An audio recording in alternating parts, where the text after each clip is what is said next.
So this lecture may not even know that. I want to walk you through the syllabus a little bit, but usually at this point the question arises about prerequisites and math. Yeah? Okay.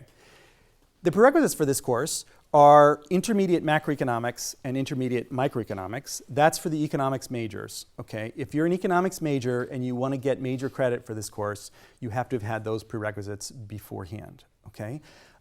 We don't make much use of those, but let me just talk about, but we could, and in other money and banking classes, they do. They start immediately from that. And at the end of the class, I will be connecting it up to the stuff that you know. So when I say intermediate macro and intermediate micro, let me explain what I mean by that. Because usually some students here are even from history or from law or something, and they haven't taken these courses, and so they're worried, okay, about these prerequisites. When I say intermediate macro, I mean this.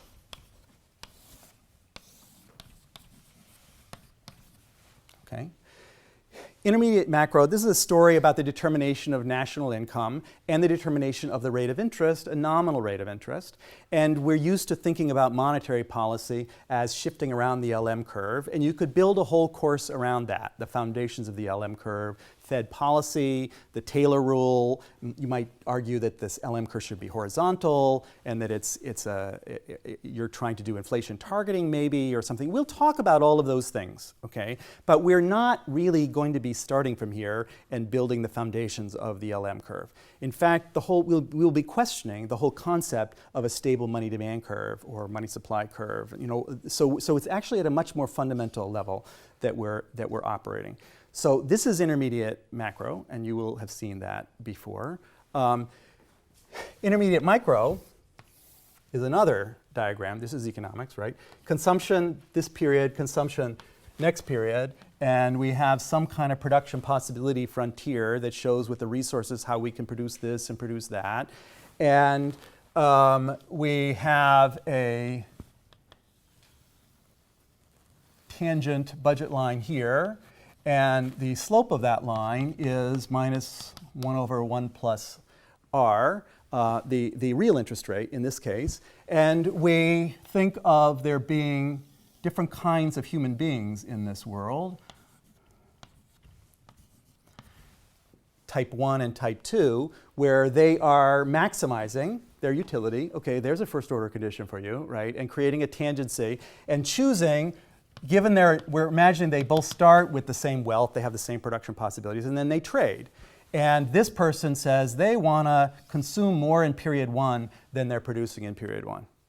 And this person says, okay, they want to consume less in period 1 than they're producing in period 1 and more in period 2. Okay, so this is, person is borrowing,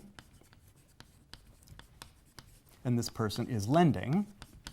If we bring money into the story, okay, there's this notion that what are financial markets doing? They're allowing people to do intertemporal trading in some way between people who want to consume more today and people who want to consume more tomorrow. And there's an interest rate that clears that market. This is intermediate micro. This is general equilibrium. This is a story about the determination of the real rate of interest, okay? And sometimes this is called the Fisher diagram after Irving Fisher.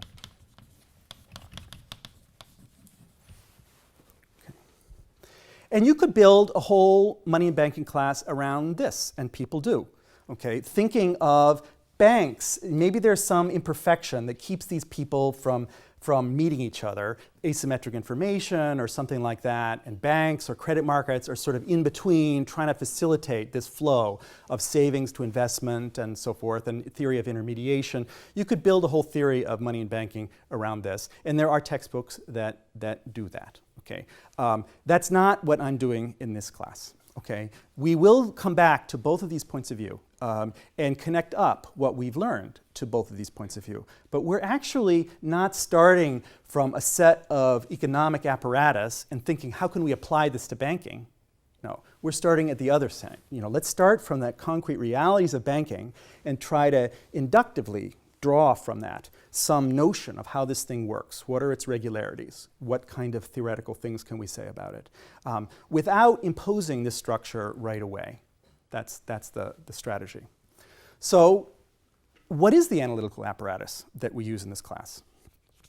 I've been teaching this class for a long time. Let me just tell you that the first 2 weeks of this you're going to experience as a little disorienting, okay? But then it will start to come together, and everyone at the end feels fine, okay? So it's just, and the reason it's disorienting is because you're used to grabbing onto that, okay? Or grabbing onto that and saying, oh yeah, I know where I am. You know, I recognize this from the past course.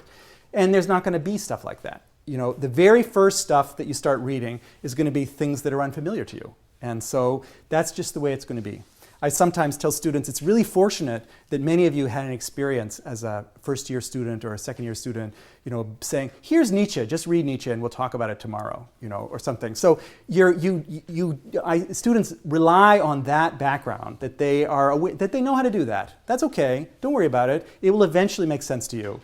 Read it, do your best, and it will eventually come together. Just trust, it always does.